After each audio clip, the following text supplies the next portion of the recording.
Hello everybody, and welcome to this week's Sons of Video podcast, episode 45. I'm Tom C. And I'm D. Marks, and this week's we're gonna thrill you with... Chill you? You kinda stepped on my thing there. I was gonna... With video games. Okay, great. Guys, it's Tuesday again, and you know what that means. It means it's Sun's Day. Exactly. Well, not... Okay, it's Tuesday. It's the day that we release the podcast. Yep. Yep. It's gonna be great. It is. We got a heck of a show today. Numerous guests, not really. Numerous guests, really not really. More not really than other times where we've claimed to have guests. We have chills and thrills, like I said. I don't know how many chills we're gonna have. If we have even one chill, that'll be way more than we've delivered before. Which, of course, was zero. We have never chilled anyone. That is very, very true. So, video games are this week as much as they were every other week before this one. Interesting. I think that's it. I think we got it. Let's pack it in. It's not much more we need to get across today. Video games are great. I still cough just as much. If you want like sort of an audio journal of our lives, I'm still coughing every day. I bought a humidifier. Maybe that'll prevent me coughing on mic every 12 seconds. Also, you ate a hoagie. But can anything solve my corny jokes? No, I believe not. Neither a humidifier nor that delicious hoagie can stop these jokes. Dude, you know what is always like secretly the best part about Fallout 3? No. The radio. Really? Dude, yeah. Do you remember how much effing fun GNR was, and like how much I totally made the game, and like because you're walking around the Capital Wasteland and like, I'm a super mutant and I'm gonna beat your head in with a sledgehammer. It makes every game there's radio in. Every single game there's radio in. It's the best. I know. I was trying to add my own little thing. I know, and I'm telling you, everything's better than that. Dude, because it's great in Grand Theft Auto 4. It's great in Fallout. It's great in Saints Row. It's great in New Vegas. Great in Saints Row. That's what I hate about Just Cause 2. Is that Just Cause had no radio, period. Yeah, that's one of the things that Skyrim kind of was not as good as Fallout. Skyrim did not have Dragon radio. Because, yeah, you couldn't be like, hey, this is Alduin bringing you the finest dragon jams from Sovngarde. If you can name a single song about dragons, I'll be happy. Except Puff the Magic Dragon. That one does not count as a real dragon song. Name one other dragon song. Rock the Dragon, Dragon Ball Z. I don't think that counts, but it could count. I'm not sure why. I guess it counts here. I can't think of a rock song with the word dragon in it, which is weird. Because, Dio's probably talking about dragons all day. But well, there's got to be a Dragon Force song that has dragons in it, right? For some reason, don't think of any at the time. At the time of recording, I cannot think of a single Dragon Force song with the word dragon in the title. What about Dragon, the Dragon song? Isn't that just the Dragon Ball Z theme still? No, that was something else that I made up. But yeah, because the thing of it is, radio was fun because it added a little extra spice to the game world. Because, yeah, you got your orchestral scores in the background. It's going like... That's not... Can you play that not in reverse, though? It's doing a very, very low cello. Nice. But that's not turning anyone on. No, I'm flaccid over here. It's not getting anyone excited about the game. You got a Sunshine Boogie on, and you're hammering super mutants with your sledgehammer. But that's not even like the key is the DJs. That's debatable. Dude, I used to listen to the station in Saints Row 3 that was the Adult Swim one just because of how funny the DJ was. See, I never listened to... See, that's specifically... I liked listening to the mixtape channel because it didn't have any DJs, and it was just... That's not the reason. You liked it because you could pick whatever you wanted. Well, yeah, but I also... If a funny DJ, you'd be all about it. I'm not sure if that's true at all. Wait, you don't like DJs now? I didn't say that. We're going to mail a letter right to Three Dog saying you don't like him. I did not say that even remotely. How dare you?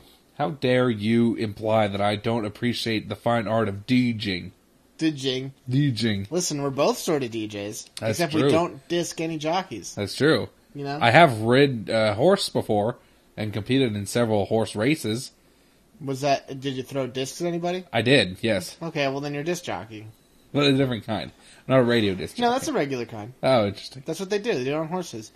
Because it's the little things about games, Tom, that makes you... You know, Sleeping Dogs had terrible DJs. Really? Yeah, it was like not interesting. Because it was all Chinese stuff. The commercials were fun, but I can't like think of a DJ that particularly made me happy at all. Grand Theft Auto 4 had Iggy Pop though, which was rad. That's cool. Yeah, anyway. Because the thing is, Tom, it's the little things about games that make you come back time after time. Because, yeah, everyone knows Fallout's a really good game. Fallout 3 is a great game. New Vegas is a great game. Saints Row is a fun game. Grand Theft Auto. They're all great games. Yo. But you need those extra little, like, sweet spots. Yo, I don't want to change to the help subject. Escalate. But you kind of remind me of something else. Here. Are you ready? I'm not ready. Here's kind of a thing relating to that. I said I wasn't ready. Hold on. I'm working. Hold on. I'm moving up to Hold it. on. I'm not just handing it to you. Let me get myself warmed I'm building up. to it so you can warm yourself. I'm warming up as we speak. Okay, Here's I'm ready. something sort I'm of ready related now. to radios and DJs, but it's kind of something we've never Is it talked the game about. DJ Hero? No, we've never talked about it in any regard. So I'm going to unleash it right here. How about voice acting in games? Do you like it? And who are your favorite voice actors? I feel like we've definitely talked about this. Most certainly have never. Not like voice actors, but is there a character that you remember the speaking voice of that would somehow made you more attracted to that character? I mean... Because I've been turned off by character voices before many times. That's true. Because that happens all the time. Is you'll be like, this character's cool, but his voice is off. His voice is off. No, it happens all the time. Because like even if you have a Well, what's an example, Tom? dude, well also you're spouting the hate. if you have a recognizable voice actor who you recognize more in a different role too, it might also be confusing. Because like you have the guy from Peace Walker, Ramon whatever. He's like supposed to be like a Central American dude, kind of KGB dude also though. And his voice is Steve Blum, who's like just a regular guy. Well, especially because he was in the last game. Yeah. And so that, knowing the voice actor there, because first of all, he's always going to be Spike Spiegel to me, guys. But that voice there turns you off from that character. It turns me off a little bit. Well, you know what's really disappointing was for Dynasty Warriors 5, Guan Yu, they had as Crispin Freeman, so he was like, I am the god of death. And you're like, this is awesome! But then for like all the other releases, they're like, oh, we didn't get Crispin Freeman. We got Janitor, who won a he was the only contestant in a Crispin Freeman sounded like contest. Dude, I don't know why, but for some reason Crispin Freeman can do anything, and I won't like I know I always want to say he's a la carte, but for some reason I like him in everything, and I can like think of him in a million roles.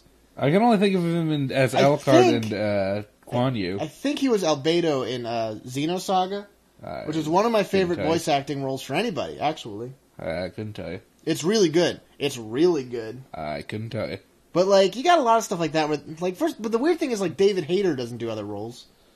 He always just does Snake, you know? Yeah, that's pretty true. But why? Like, do you think but if you're David pigeonholed Hayter, why would you? Because, you know, if you're making your career off voice acting... But he doesn't. He's a writer.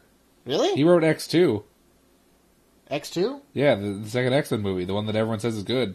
Wait, really? Yeah, he was... He was the writer? He was one of, wrote? if not the writer of that movie, yes. Really? Yeah, he writes screenplays and stuff.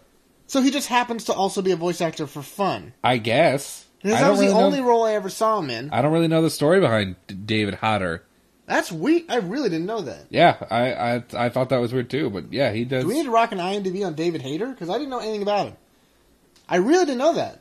I always wondered. I thought he got pigeonholed out of roles, dude. No. He's like a writer and stuff, I guess. That's weird. That's real weird. Dude, you know who's great? Who's in everything? Yuri Lowenthal? Yes. I wasn't going to mention him, but yes. Well, I was going to mention him, but that's not who I was talking about. Because, guys, Yuri Lowenthal is seriously everybody. Dude, he's everybody. You'd know his voice right away. He's a ton of voices in New Vegas. He's the male voice in Fallout, New Vegas. He's the courier male. Like, when you fall off a cliff as a guy, he goes like, that was more of a Patton Oswalt, who, of course, was not in New Vegas. But that's, you know. It'd be funny if he was. That'd be really funny. You know who was in New Vegas? Rob Corddry. Oh, yeah, he was totally. He's good. He was Billy Knight. He's great in that. But what were you going to say, Tom? I was going to say Phil Lamar, who you may remember as Vamp. He was Vamp. He's also Hermes on Futurama. He voices a ton of things. People like that who do video games, a lot of times are in animated shows. Yeah. But he's really, really multifaceted as far as voice acting is concerned. Because Vamp's kind of a weird voice. No, I was actually... It's funny because when 4 was coming out, I actually watched a... I got like an extra bonus disc thing, like a making of disc that came with it because I got the collector's edition or whatever. I'm a little jealous of you. And I was actually watching about how he does Vamp's voice, and he was talking about how like he like doesn't breathe at all, and he like does it entirely from the throat. I'm gonna see if I can do it because he's a very specific voice. Cause I'm gonna let him get prepared. he like does it down here or something like that. It's like really, really weird. Dude, I believe it because that's like super ultra deep. Yeah. It's interesting because I've considered us as decent voice talents. I think your voice is way better than mine. Well, of course it is. But no, I think we could. Dude, it's weird. It's weird. If we're gonna be honest, your voice in real life, I don't think it's as good as your mic voice. Really, I always hated my mic voice. I think your mic voice is way superior to your real voice because you got more. You're in there and you're more bassy. You know, I hope I don't sound the way I do on mic as I do in real life because I hate my mic voice. I hate my mic voice too. I always thought my mic voice was bad. No, yours is like pro, dude. When you did that one break thing, it sounded so good. What one break thing? The one break where it wasn't me. Where there was a week off. Yeah. I see guys, go and listen to that break for some reason because that one's really good. You sound like a pro. Oh, thank you. Dude. Oh, here's what made me think about this a little bit. All right, I think I'm right about this. Guys, I've been playing Dead Rising 2 again recently, off the record, so it's not again. It's a new thing, kind of. It's like an expansion. But Frank West is the main character, and I'm pretty sure what I think personally, his voice doesn't match his character at all because his voice is Beautiful Joe. Really? It's got to be the same guy because it sounds a lot like him. I mean, they're both Capcom games. Yeah, his voice is like higher than you want it to be. Because you think of Frank West, you probably think of a grizzled, older dude. I don't think Frank West is You probably don't think old. of a high-pitched, Beautiful Joe. Also, Frank West in this thing is supposed to be fat and washed up and a little old. Oh, well. So, yeah. But his, voice is mega weird and not appropriate.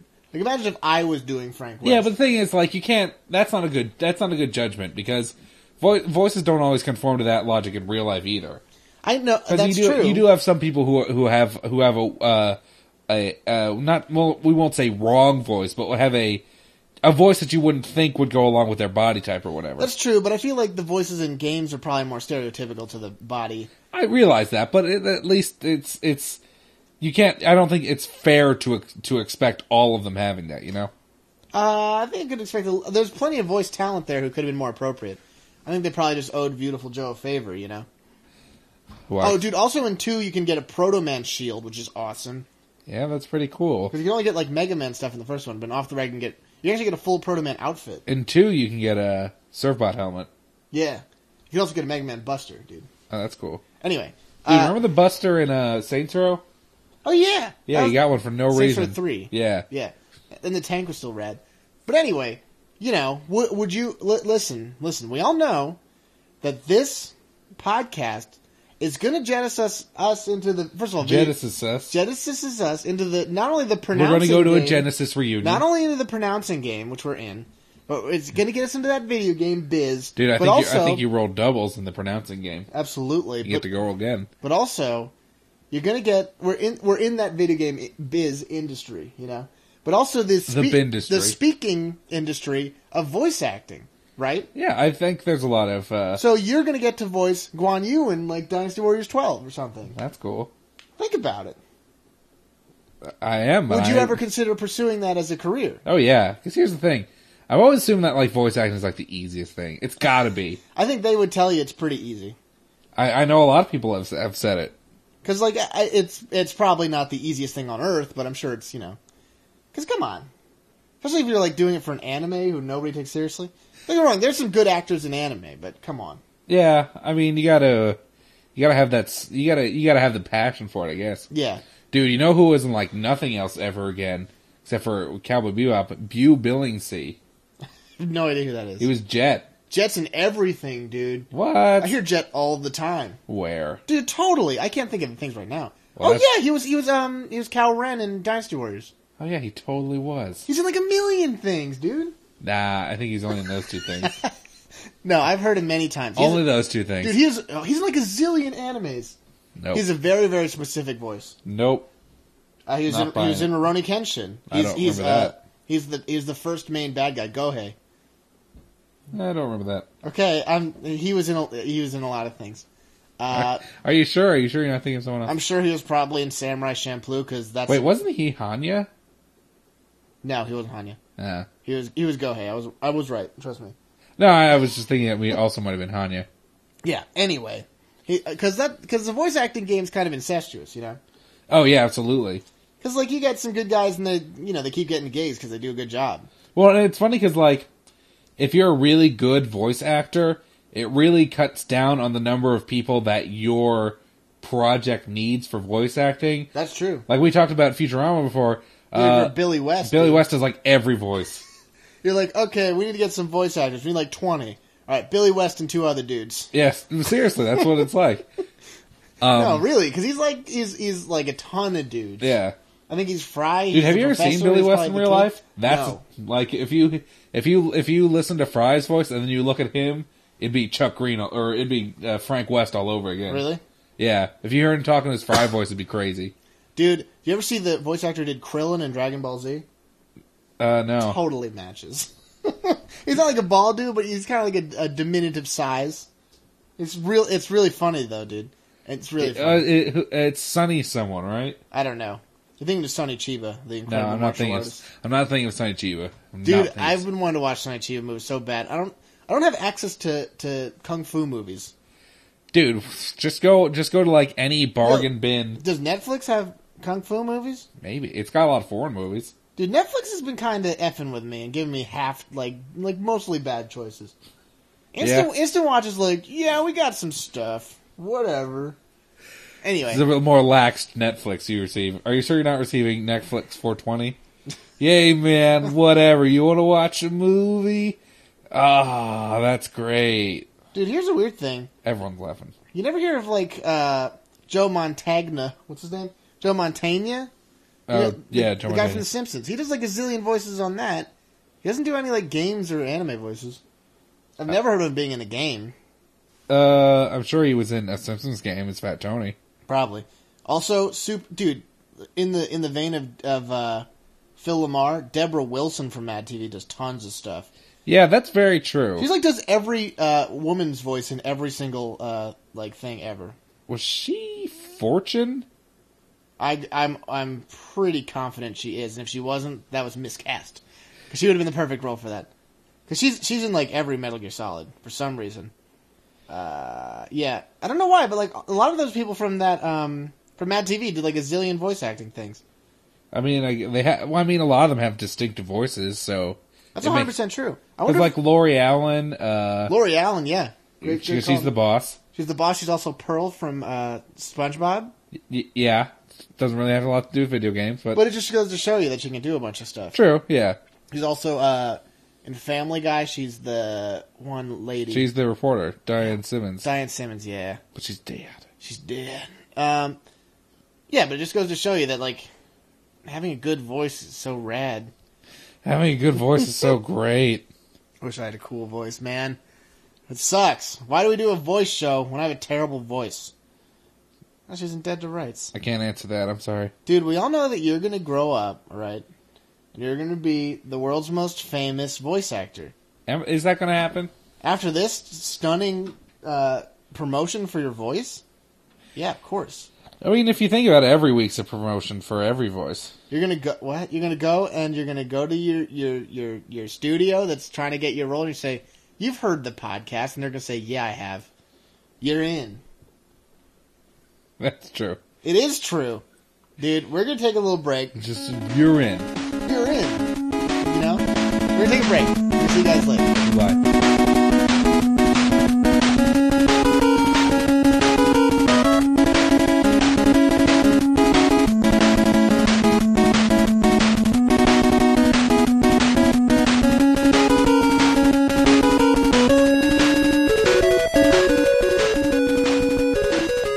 Welcome back. Whoa, guys. I gotta come clean. What? Gotta come clean right here, dude. No. What are you talking about, Tom? Guys. There's no coming clean on this show. Yeah, there is. What? I haven't exactly been honest with everybody. I feel like I have to tell the audience this. Because you know our motto. Tell them everything. It's the new motto. Right now I'm telling you it. It really goes part of the motto. Here's the deal, guys. You all buy the shirts. You buy the bumper stickers. Y'all know my famous catchphrase. Wait, what? Your catchphrase? Everyone knows the catchphrase. Well, and there's something about the catchphrase I think you got to know. Wait, what do you mean? That toe won't grow back? That toe won't grow back. Everyone knows it. All right. And that's Tom, that's classic You hear that and you think of me. I know that. And guys, I love that we've gotten there together with That Toe Won't Grow Back. But the thing that I have to tell you guys is, I took that from another company. What? Yeah. What are you even talking about, Tom? I know when I say That Toe Won't Grow Back, you hear me saying it, and you're like, that's a Tom C. original right there. But what if I said, That Toe Won't Grow Back? Iams cat food. Of course. I'm sorry, Iams. I took it right from you. It seems obvious now that I say it, right? It seems pretty obvious now that I say it. Oh, like that. Man. It's so clear, disappointed. Dude. I can't believe that I tricked you like that, guys. I'm sorry. You're letting down a whole generation. What I'm willing to do is send you another bumper sticker, if you bought one, with That Toe Won't Grow Back, with a small Iams logo. Oh, and a written apology that you'll have to put underneath the bumper sticker. It'll trail behind you. Yeah, it'll drag. It'll show my face, but it'll kind of drag my face in a sort of medieval style. In effigy, in effigy. Repentance for this. I appreciate you guys understanding. It doesn't. My mind is blown. I'm sorry, dude. I'm sorry, cats. Also, sorry, Iams. You sure it's not Ames? Is it Ian's? IAMS. Dude, we got to give them the plugs now because we stole from them. I stole from them. Your classic catchphrase is untouched. We all know that. Eames Kid Feud. I didn't know it was a Swedish brand. I feel terrible, guys. I can't believe no one else realized it. Man, I'm disappointed. A lot of people are going to be disappointed. But, it's a good thing because a lot of cats are going to get food. I had to pay $600 trillion to Iams cat food. Well, that seems like a fair amount. Yeah, well, that's how much money I made off the catchphrase. And so, they deserve it. The cats deserve it. I heard that Iams now is totally going out of business forever and paying all of their employees $200 million, though, because that amount of money is unreasonably large. That seems strange, but I guess... I kind of broke the world's economy with that one, and that's fair. Came out of it? Question mark? Cats are happy. Cat owners, not so much. Wait, why are cats happy? Because they get all the cat food. Well, if Iams is shutting down, then they're not going to get any more cat food. They're getting all the cat food that was made. Yeah, and then what happens when that runs out? They're done. They're dead. They're happy. All right, fair enough. They go to cat heaven. Tom, let's just move on because I'm tired. I just don't want to hear it anymore. Guys, I'd rather hear what kind of games you're playing right now. Whoa, right now? Well, I did mention it before, guys. I'm playing Dead Rising 2. And how is that? Off the record, I mean. Off the record. Because Tom, you know me. Here's the deal. We talked about it before. Dead Rising 2, in that we wanted to like it but hated it. Yeah, hate strong. We hated a lot of things about it. I thought there were a lot of bad choices made. There is a lot of bad choices made about it. Guys, it's a game. You're playing as Frank West in this one. In 2, you used to be Chuck Green, though. Anyway, Chuck W. Green. I don't know about that. Charles W. Chuck Green. W.C. Fields. And so, you're a man... Hey, zombies? All right. You're in a mall/casino place. It's kind of like a... I don't know what you'd call it. It's not like a resort. It's like a Las Vegas kind of thing. Yeah, it's like a Las Vegas kind of deal. But the thing is, you're in that, and it's a zombie outbreak, and your job is to get survivors and get medicine for you. And survive. And survive until the military comes in 72 hours. You do story missions. You can also... The thing is, there's time limits on everything. Which I hated then. I still don't like now. But I don't hate it as much anymore. Because I understand why they would do that. Because everything would be timed. Because obviously there'd be a time until everyone's dead. Yeah, that's true. But it was a decision, and it wasn't necessarily the best decision. And if they had a way to turn it off for people who didn't want that, that'd be all right. No, because the thing of this is if they had it here, would anybody have complained if they were just like, you have this linear path of story missions that need to get done, and when you finish one, it unlocks another one, but there's no time limit. Yeah, I don't think anyone... I feel like they almost took a risk with the way they did the time. It's not the way that... It doesn't even match up. It's not the easy way to do it. Yeah, because there's weird time skips. Because you're like, oh, I'm at 71 hours and 52 minutes. I'm going to crawl through this grate out of the safe house. It's been 2 hours somehow. Yeah, because a lot of the times it's you'll either be waiting for the next mission to start, yeah, which theoretically you'd be using that time to look for survivors who are unmarked quests, but you'll be waiting for a quest. then you'll get a phone call, and then you have to be back at the safe house, which is only one way to get to, ridiculously, in like 4 seconds, or else you're going to lose the whole mission. Yeah. And there's stuff like that all the time. But anyway, the point is, I find myself still having fun with this game, despite the fact that I hate these things. And it's because the main thing is there, which is murdering hundreds of zombies. Well, yeah, I mean, the fun potential is off the charts. Yeah, because the game has my favorite things, which is a ton of Easter eggs. Yeah. And it has a ton of atmosphere, which it does really well. Because it's goofy. It's a goofy game. It's not serious. It's full of goofballs. I like games that don't take themselves too seriously, which that's definitely one of them. Yeah. And so I've been enjoying it very much. I've only been playing it for maybe 2 to 4 hours so far, but that's still more than I would have thought. It's actually, guys, we went to Atlantic City over the weekend, and it reminded me so much of that game, which is weird. So I started it up. Because we were at a casino. Well, yeah, Atlantic City, you think about casinos. That's true. Anyway, I've been having a load of fun with that. I think that's all I've been playing. I think I've been playing more Age of Empires or whatever. Oh, yeah. We don't even count that anymore, guys. Yeah, we really shouldn't, because we really shouldn't. How about you, DeMarks? Me? Yeah. Okay, well, here's the thing. So, a few weeks ago, we were at our local... Well, actually, we weren't at our local GameStop, but we were at a really GameStop. far away one. Why were we at a far away one? Because we were waiting for your background. Yeah. Waiting for my drug test. Yeah, your drug test. Which I failed, guys. 420, man. All right. I didn't actually fail it. It wasn't actually a drug test. And I was looking through the bargain bin at the GameStop, and I came across a game that I haven't played in years for $5, and I was like, I got $5 to throw around. I have $5. I'm Uncle Moneybags Marks Uncle here. Moneybags, $5. Here's 20. It's a game some of you might have known called Mercenaries 2. Mercenaries 2. The sequel to Mercenaries 1, if you can believe it. I mean, it doesn't seem that far-fetched, but yes, it is the sequel to Mercenaries 1. And so eventually, I had to transport my PS3 back because it was over at Tom's house for various reasons, mostly recording. And so I finally started playing it like last week. Right. Here's the thing. I played this game too a while back, and I didn't like it that much. I don't remember if back when I played it, I was just in denial, or if it didn't hold up well, and it used to be good, you know. But it wasn't the game I remembered it being. I thought you didn't like it then.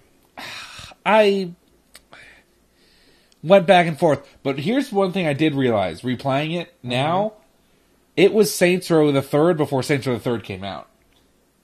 You mean Saints Row 2? No, it was Saints Row the Third, because what it did was it was a sequel to a game that, while wacky, had like serious elements to it, and it was over wacky. It had a lot of like wackiness in it, and like because in Mercenaries 1. You were hardcore mercenaries, no question about it. You did some action movie stuff. There's no question about it. But there wasn't like fun jet ski races for no reason. You didn't have to fly a plane and like do loop to loops and whatever. Let me tell you what I remember this game is to try and give people a little refresher. Mercenaries 1, you're in Korea, you're fighting some stuff. Yes. Mercenaries 2, you're in some place, you live in a giant mansion. Yeah, it's covered in money and military equipment. You drive a motorcycle and you have a ton of fun. Is this accurate? Yeah, so it's very much like the way Saints Row 1 2. In Saints Row 2, you're a gang member's down on his luck and you're making this town your own.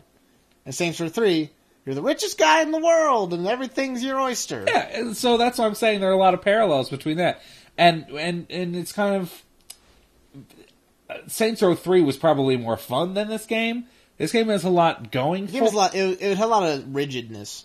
That's what I remember. Mercenaries? Yeah, Mercenaries 2. Yeah. It was a lot of, like, things were, like, not smooth feeling. There were a lot of problems and and there was a lot of just general things that didn't feel smooth, but I'm still having fun. Was it a launch title? No, it came out a few years after the consoles were released. Okay. Because it was an early game, though. I know that. It was released in 2008, so it couldn't be that early. Jeez. Well, 2007 was launches. Really? Maybe. It seems late. Yeah, seems maybe. late. Seems late. I'm not concerned. I'm not convinced either way. Point is, it's an old game now. No question about it. It's got it's got an expiration date, which is long past. Yeah, but it's still fun. I mean, if you you see yourself finishing it? I mean, I already finished the story mode. Really? Yeah, it's not that long. Oh, all right. There are some fun missions that I remember. There's one because one of the things I really didn't like about the game was the fact that essentially two of the factions more or less became obsolete as the game went on. Because in Mercenaries 1, you had the Allied Nations, which was basically the UN, the People's Republic of China, the South Koreans, and the Russian Mafia, and they were all vying for control of South Korea and then North Korea once eventually you invade there. In Mercenaries 2, you have the Universal Petroleum, which is an American-based, obviously like oil company, and they're private mercenaries, and you have the People's Liberation Army of Venezuela. And those are the only two factions for the first part of the game.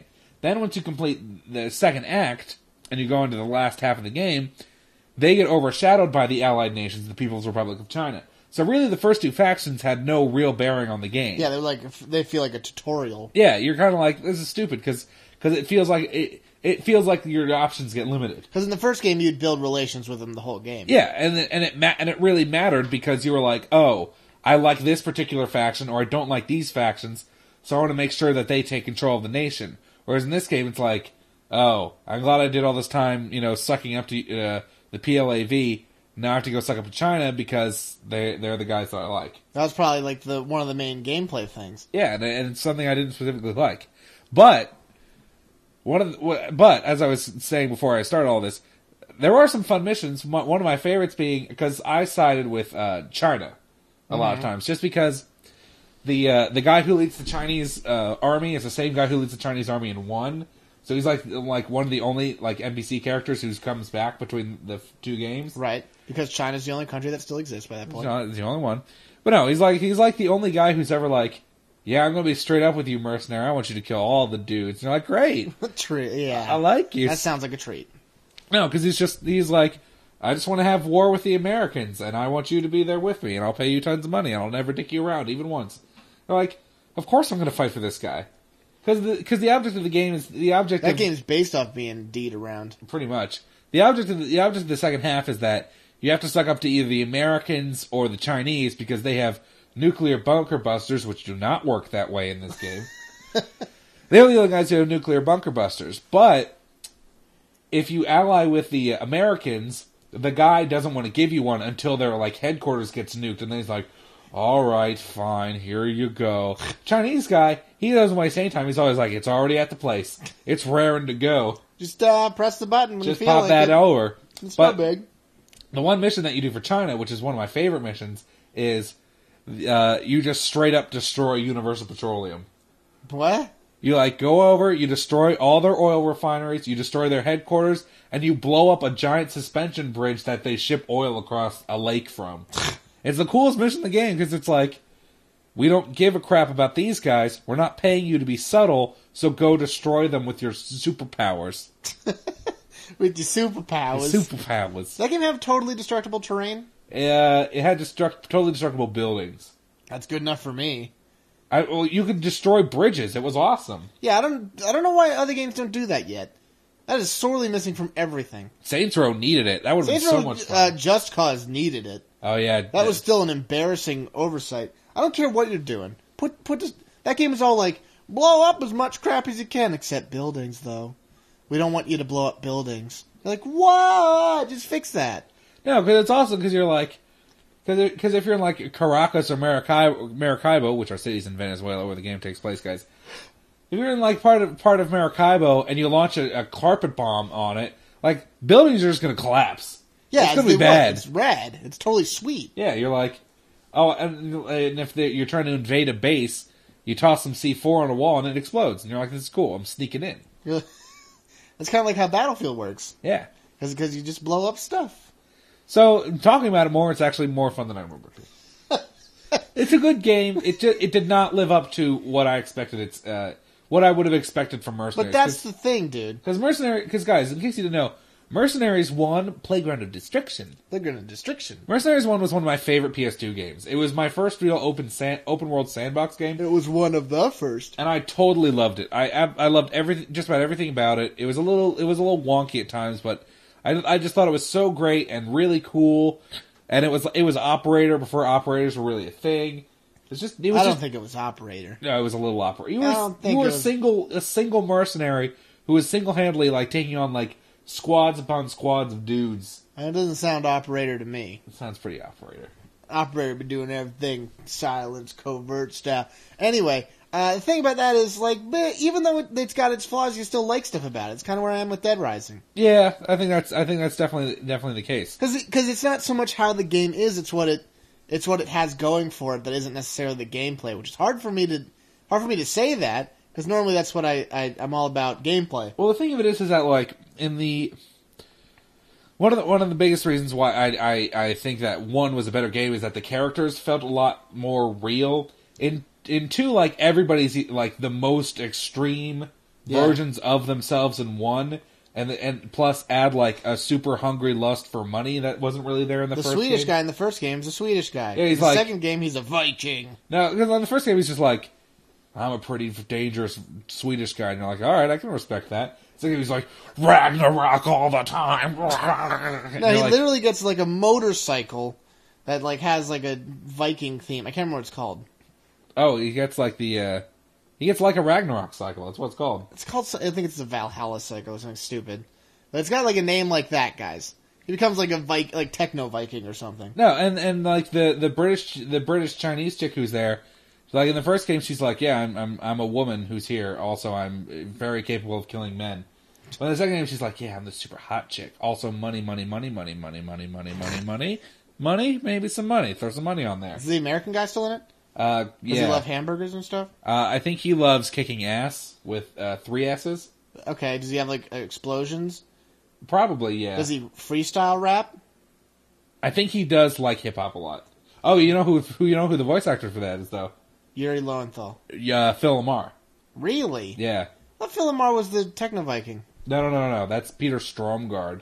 He's actually Swedish? Yeah. Nice. Anyway. Oh, and the British chick is Jennifer Hale. I don't know who that is. She was... She's in Hailstorm? No. She was Dr.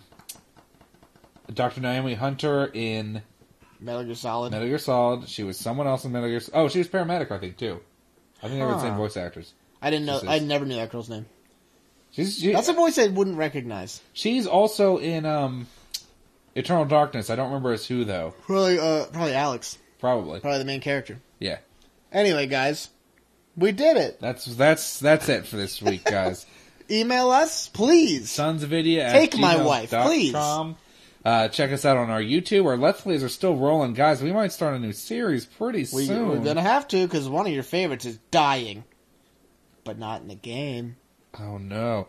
Yeah, so just keep an eye out for that. YouTube.com/user/Sonsofvidia. You love it, guys. You're going to check all those videos, and you're going to watch them, and you're going to say, these are great. But we're going to do what you're really here for, what you waited all these 50 minutes for. Speed reviews. Tom, this is the top 10 games for fans of Cormac McCarthy. Who's Cormac McCarthy? I have no idea. He's a literary guy, I guess? I don't know. Anyway, number 10, Killer 7. Killer 7 is a game where you do all the 7 deadly sins, like sloth, lust, greed, all the hits are here. 10 out of 10. Hitman. You hit that man. Just don't stop. You got a baseball bat, a golf club, it's all good. Just keep on hitting him. It's 7 out of 10. Shadow of the Colossus. Shadow of the Colossus takes place near that one thing that's called the Colossus of whatever that place is. I don't know anything about this game. 1 out of 10. Limbo. It's a game where you gotta bend backwards. It's like one of the best Kinect games I've ever seen. Bend backwards, try to walk under the virtual bar, but you can't let your back touch the ground. Gets a 2 out of 10. Vagrant Story. Vagrant Story was a risky Squaresoft game where you play as a hobo named Hobo Joe, and he's got a dog named Blue. 10 out of 10. Planescape Torment. In this game, your plane is trying to escape the torment of being stuck on the runway, and the pilots are taxiing around, but there's no takeoff time because it's way too stormy out. Gets a delayed out of 10. Final Fantasy VIII. Final Fantasy VIII is a game where you squall Lionheart and you got that other girl and you're doing some other stuff and there's that one girl's really hot and there's probably some acting or something. I don't know. 9 out of 10. Final Fantasy VI. In this game, you're fighting against clowns. More clowns. It's evil circus, and it's spooky, and it gets a big top out of 10. Number 2, Fallout New Vegas. Fallout New Vegas is a game I've never heard about. It probably takes place in Las Vegas. Probably people falling over all the time. America's Funniest Home Videos in Fallout, 1 out of 10. Red Dead Redemption. Like, one of the best games ever made, 10 out of 10. We Hey guys, we did did it! it! We'll see you next week for something.